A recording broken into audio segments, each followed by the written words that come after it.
Bismillahirrahmanirrahim. Halo adik-adik, apa kabar? Kalau saya nanya gimana kabarnya, adik-adik jawabnya Alhamdulillah, luar biasa, Allahu Akbar. Siap?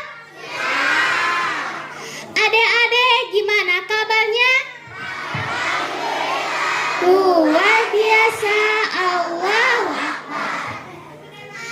Assalamualaikum warahmatullahi wabarakatuh.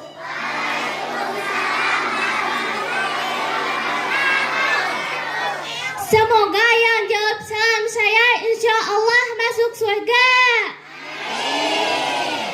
Semoga yang jawab salam saya bagi perempuan makin cantik dan soleha. Semoga yang jawab salam saya bagi laki-laki makin ganteng dan soleh. Dan mudah-mudahan Bapak Ibu Guru SDN Lewa semakin dipanjangkan umurnya. Amin ya Allah ya Rabbal. Assalamualaikum warahmatullahi wabarakatuh.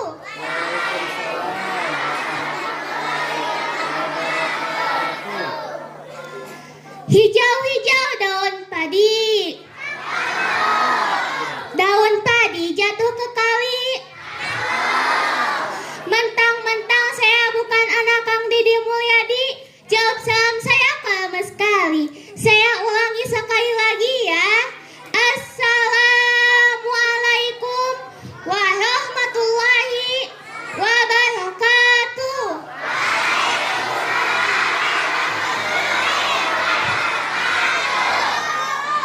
Alhamdulillahirabbil alamin wa bihi nasta'inu ala umuri dunya waddin wassalatu wassalamu ala sayyidil mursalin sayyidina wa maulana Muhammadin wa ala alihi wa sahbihi ajmain.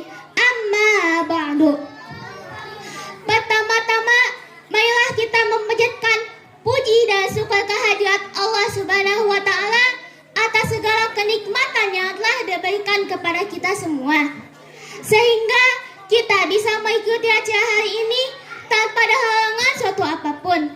Salawat serta salam mudah-mudahan terlimpahkan kepada junjungan Nabi besar Muhammad Sallallahu Alaihi Wasallam, kepada keluarganya, kepada para sahabatnya, dan sampai kepada kita semua selaku umatnya.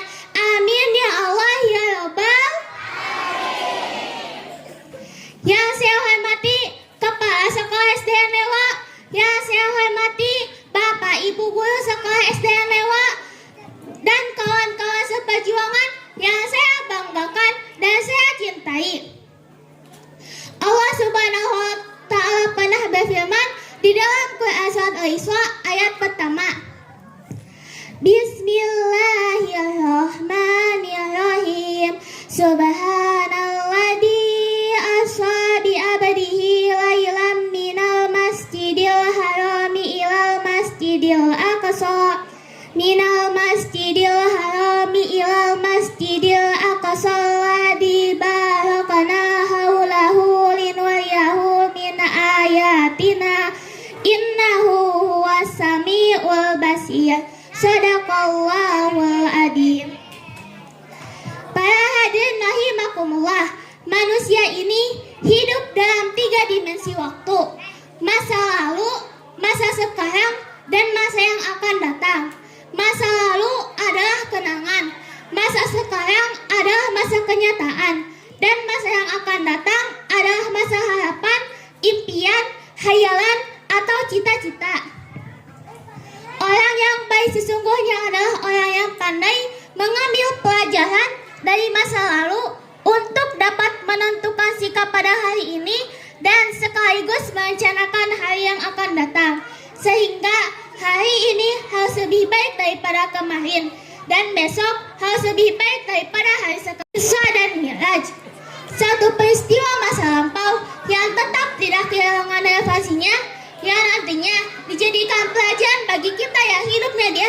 sekarang ini. Adik-adik, ayo kita bersama-sama menyanyikan lagu tentang di suatu malam. Di suatu malam di bulan Rajab, Allah memanggil Nabi Muhammad untuk menerima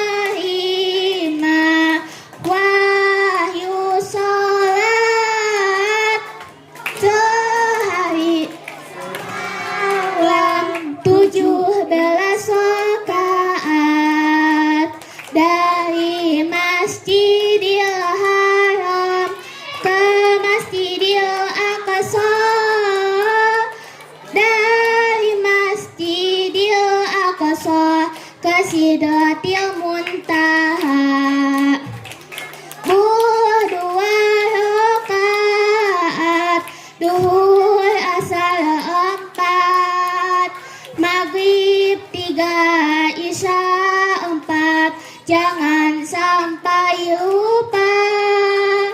Tanggal 27 pada bulan Rajab, kita peringati itu hari Isra Mi'raj.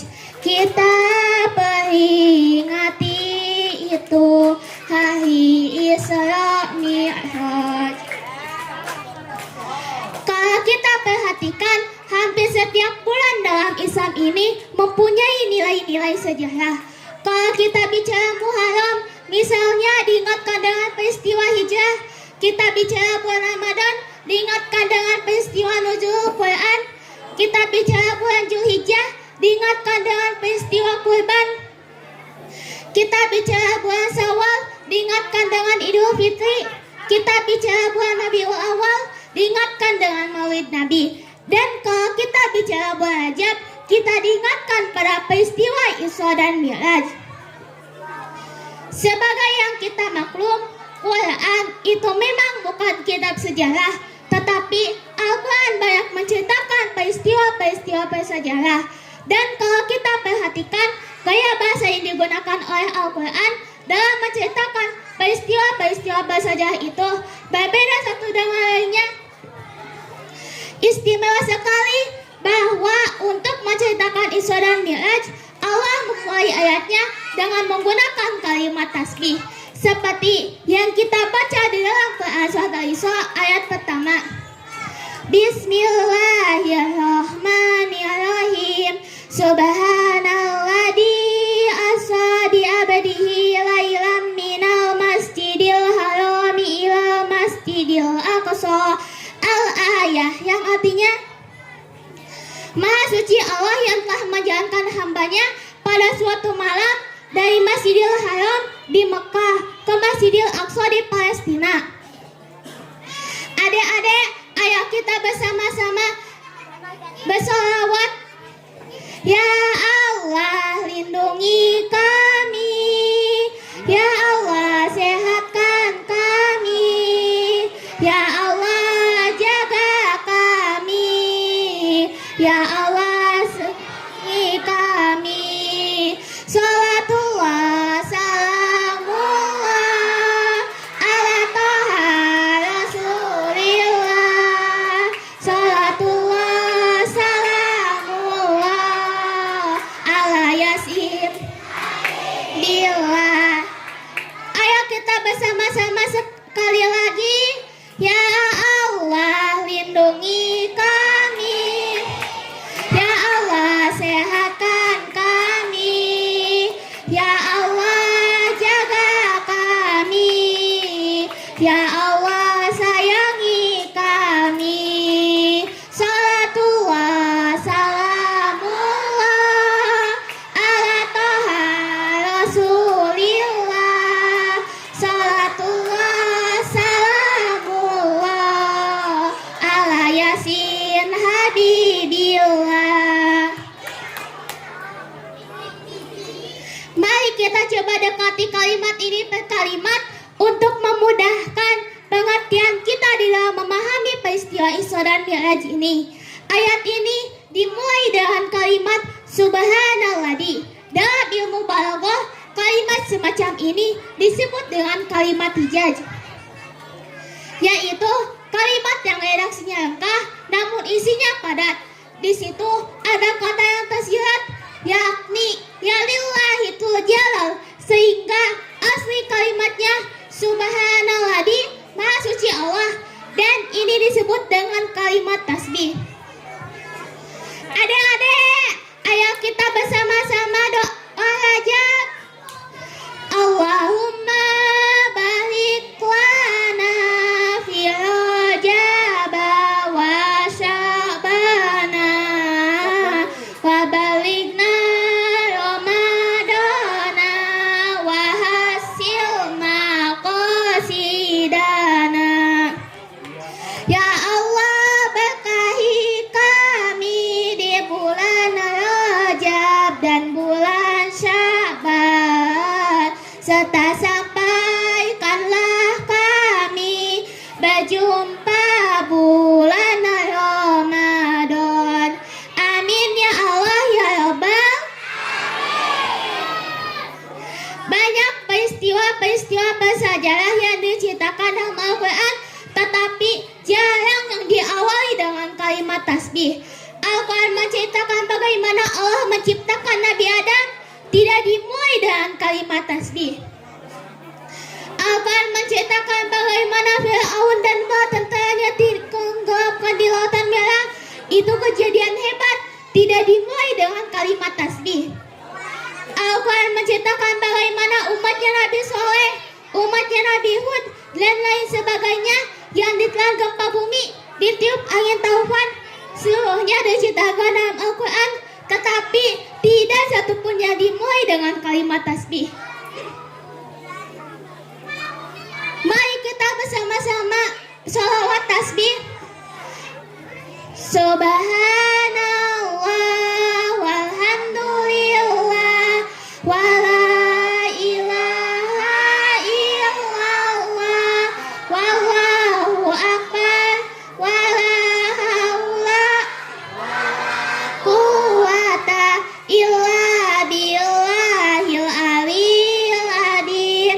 Subhanallah walhamdulillah wala ilaha illallah wallahu akbar wala haula wala quwata illa billahil aliyil azim. Apa hikmah yang kita ambil dari kalimat tasbih ini? Saudara, kita tahu di dalam agama kita ini ada ibadah macam-macam. Ada ibadah yang berat dan perlu modal besar. Membangun masjid berat dan perlu biaya yang besar. Melaksanakan ibadah haji berat dan perlu biaya yang besar. Menurut umumnya ukuran ekonomi bangsa kita, ini jenis ibadah yang berat dan perlu modal besar. Lalu ada pula ibadah itu yang berat tapi modalnya ringan. Agama menyebutnya dengan kalimat mutaibah, ucapan-ucapan yang baik yang banyak diajarkan oleh agama kita. Bertemu teman, guru, assalamualaikum, ibadah. Melihat sesuatu yang memulai pekerjaan, bismillahirrahmanirrahim, ibadah.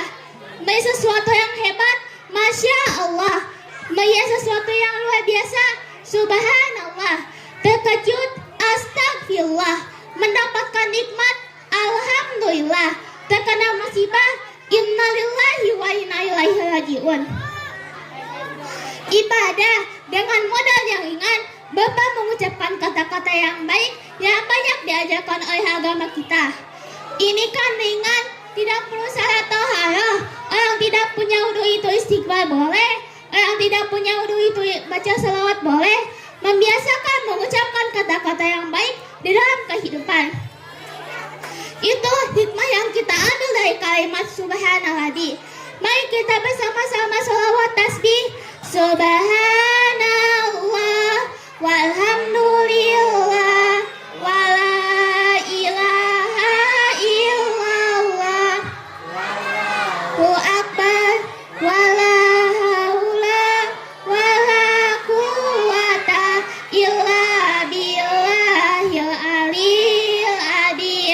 Subhanallah, la wala ilaha illallah, wallahu akbar, wala haula wala quwata illa billahil aliyil adim. Kalimat selanjutnya asa, Maha suci Allah yang telah menjalankan. Asal kalimat asa ini fa'ala yasiru, lalu dibentuk dalam bentuk majhul menjadi asra yusri isaan. Maha suci Allah yang telah menjalankan. Segera nampak dari ayatnya saudara-saudara bahwa di dalam peristiwa Isra dan Mi'raj yang aktif sebenarnya Allah, Nabi pasif Allah yang menjalankan. Nabi yang dijalankan, yang dijalin tentu terima beres, namanya juga dijalanin. Maka tidak heran kalau beliau berangkat dari Mekah, kemudian menuju Masjidil Aqsa di Palestina. Dari sana naik ke langit pertama 2, 3, 4, 5, 6, 7. Dari sana naik lagi ke Rasul Aqsa sampai ke Sidratil Muntaha, sampai di bawah Has, menerima perintah sholat, melakukan kunjungan ke surga dan neraka, lalu balik lagi ke Mekah kurang lebih sepertiga malam. Kok bisa ya kalimatnya asa? Allah yang menjalankan, Nabi yang dijalankan, tentu saja karena dijalankan, lalu beliau terima beres. Andai kata Rasul berjalan sendiri, beliau tidak akan mampu menempuh jarak yang demikian jauh dalam waktu yang relatif singkat. Adik-adik, ayo kita bersama-sama tepuk anak soleh. Siap? Tepuk anak soleh. Go.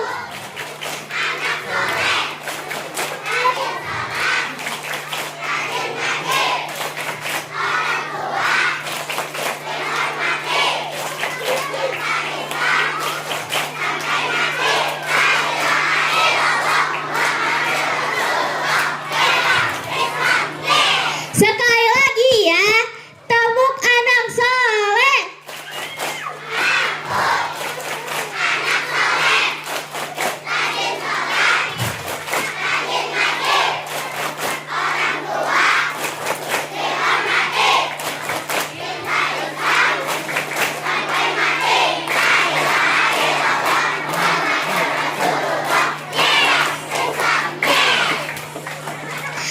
Artinya, di dalam memahami peristiwa Isra dan Mi'raj, yang dipakai bukan logika intelektualitas manusia, tetapi memakai logika kemahakuasaan yang mutlak dari Allah Subhanahu wa Ta'ala. Dahulunya Abu Jahal, Abu Lahab, dan Abu lainnya itu mikirnya pakai logika manusia. Ya jelas peristiwa ini tidak akan bisa dijelaskan oleh logika. Karena itu, kalau sedikit orang mau memenuhi ayatnya, tidak terlalu sulit memahami peristiwa Isra dan Mi'raj.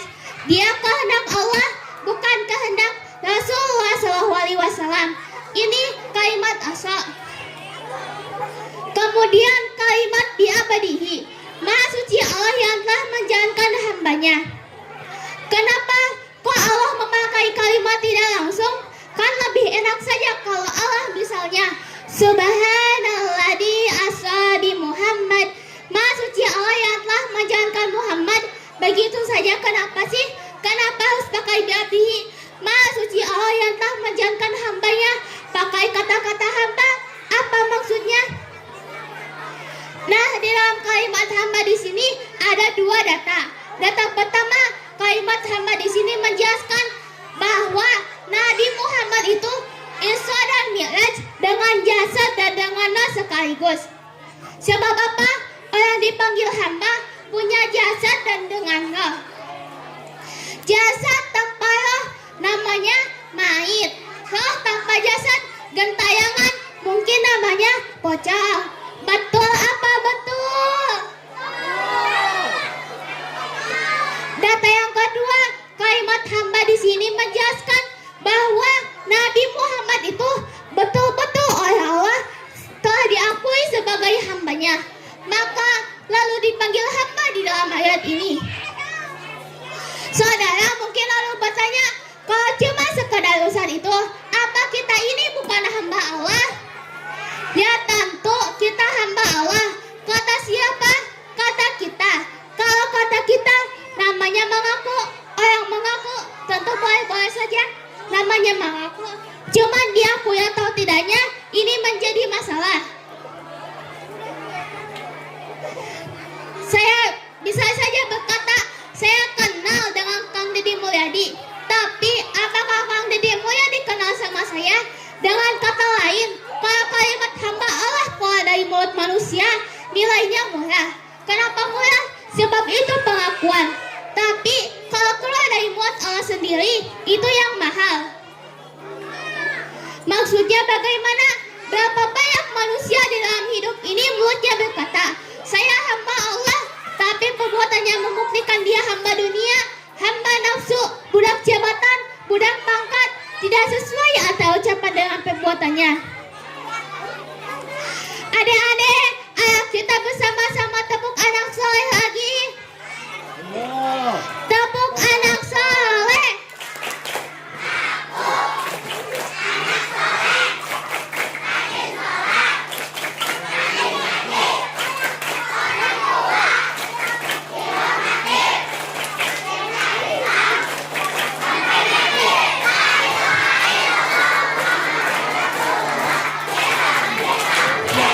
Sekali lagi ya, tepuk anak soleh.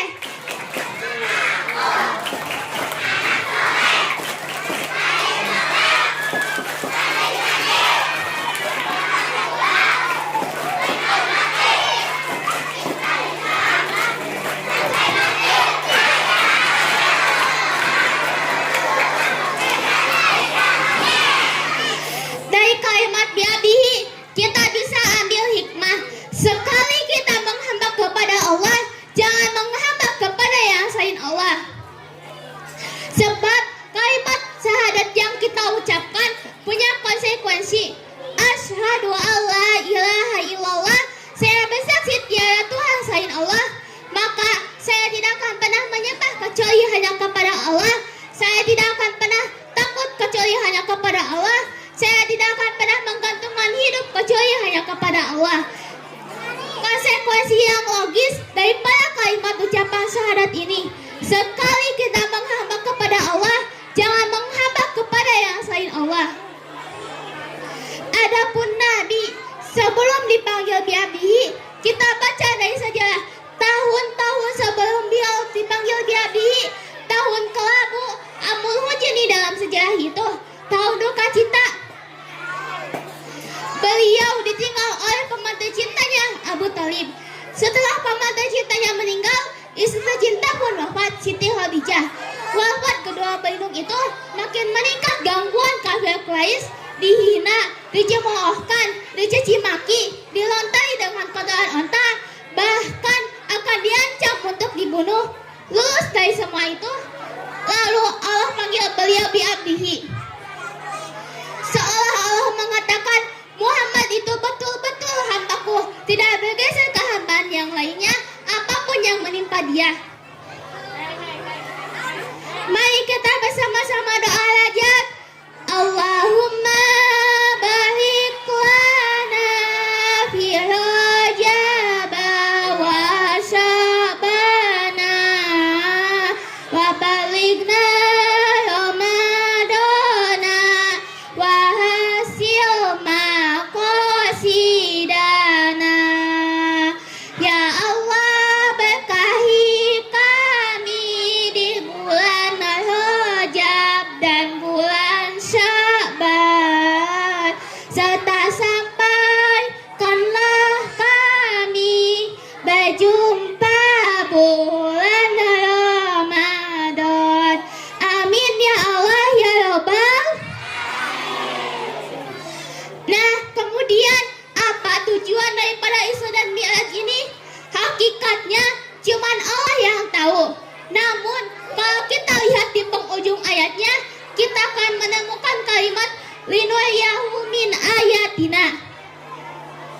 Keseluruhan perjalanan yang ajaib dari berangkat sampai kembali, tujuannya linuriyahu min ayatina, untuk kami perlihatkan kepada Muhammad sebagian kecil daripada tanda-tanda kebesaran kami.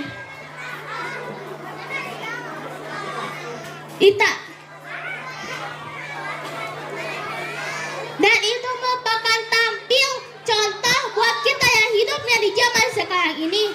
Misalnya di dalam perjalanan, Rasul melihat ada orang yang mencakar-cakar mukanya dengan kukunya sendiri.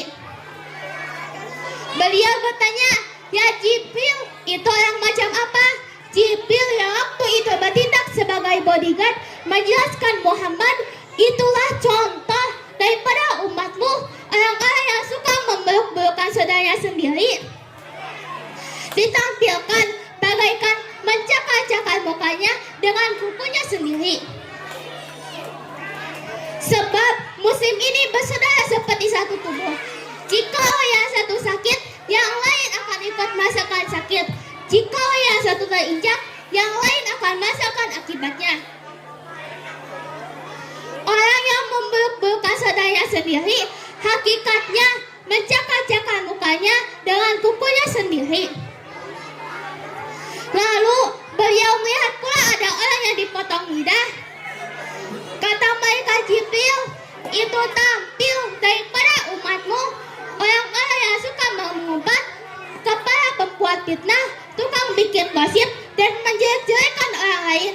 Maka lidahnya akan dipotong sedemikian rupa." Adik-adik, ayo kita bersama-sama doa rajab. Allahumma barik lana fi Rajab wa Sya'bana wa balighna Ramadana wa hasil maqasidana. Ya Allah, berkahi kami di bulan Rajab dan bulan Sya'ban, serta sampaikanlah kami berjumpa bulan Ramadan. Allahumma barik lana Jaba wa Sya'bana wa balighna Ramadana wa hasil maqasidana.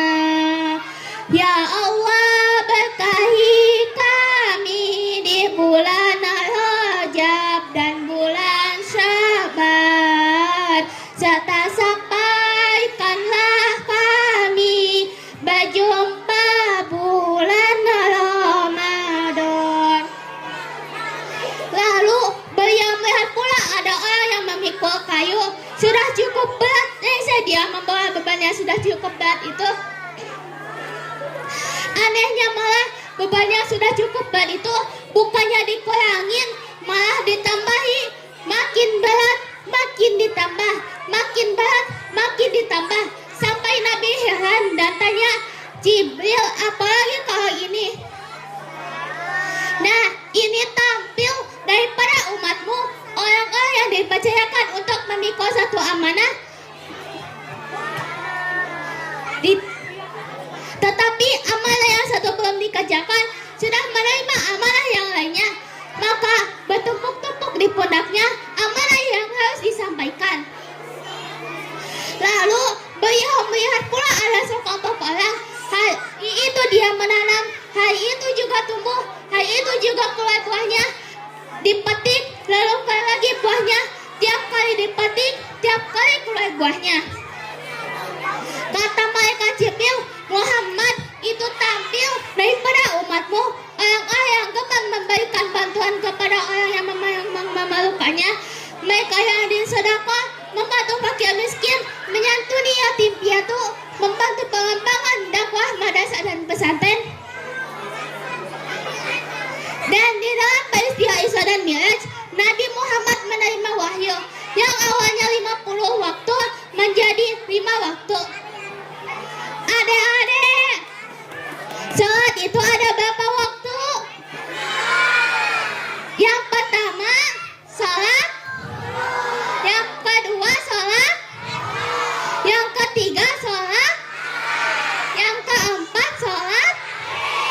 Dan yang kelima sholat. Kalau sholat subuh berapa rakaat? Kalau sholat duhur? Kalau sholat asar berapa rakaat? Kalau sholat maghrib berapa rakaat? Dan sholat isya berapa rakaat? Adik-adik sering sholat gak? Kalau subuh sering sholat gak?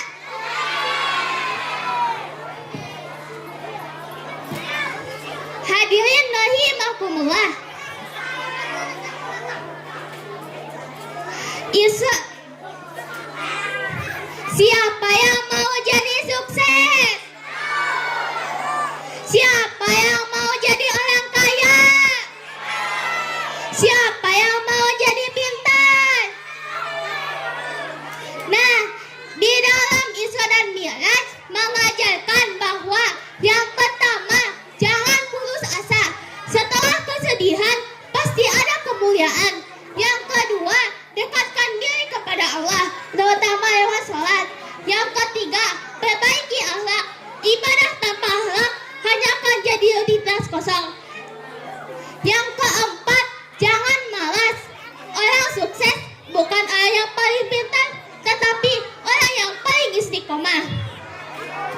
Hadirin sekalian, mari kita jadikan peringatan Isra dan Mi'raj ini bukan sekadar acara tahunan saja.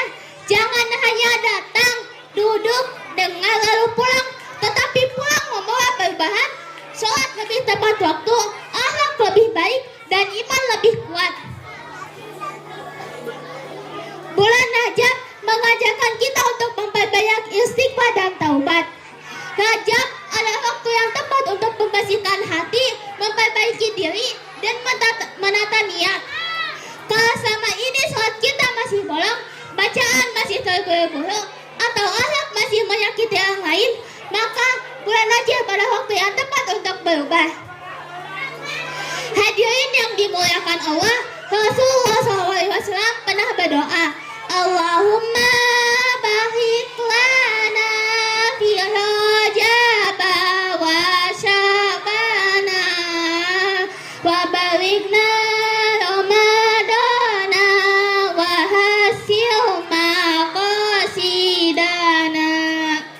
Ya Allah, berkahi kami di bulan Rajab dan bulan Sya'ban, serta sampaikanlah kami berjumpa bulan Ramadan. Adik-adik, ayo kita tepuk anak soleh. Tepuk anak soleh.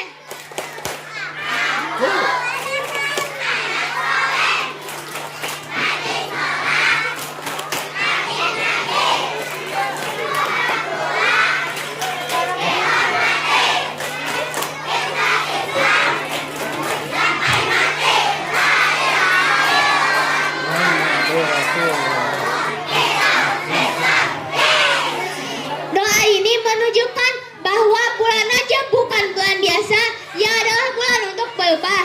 Agar saat Ramadan datang, kita sudah siap secara iman dan amal. Gunakan bulan Rajab ini untuk mendekatkan diri kepada Allah, kurangi hal yang tidak bermanfaat, perbanyak sholat, membaca sholawat. Jangan sampai kita semangat di awal Ramadan saja. Sekian pidato yang dapat saya sampaikan. Mohon maaf bila ada kata atau ucapan yang kurang baik bagi para hadirin. Adik-adik, sebelum saya tutup, ayo kita bersama-sama tepuk anak soleh. Tepuk anak soleh.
kita semua di sini